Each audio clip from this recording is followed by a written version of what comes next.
Welcome back everyone. In this video, I want to show you how to allow pop-ups on your default Safari browser on your iPhone or iPad running iOS 15. Before we begin, don't forget to subscribe to this channel if you enjoy these kind of videos and turn on bell notifications.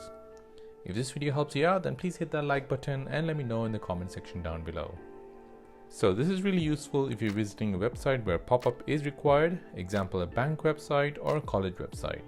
So to get started, go to your settings app on your iPhone or your iPad, scroll all the way down and find Safari, tap on it.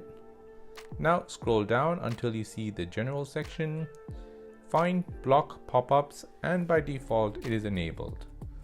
Toggle the switch to the left to switch it off.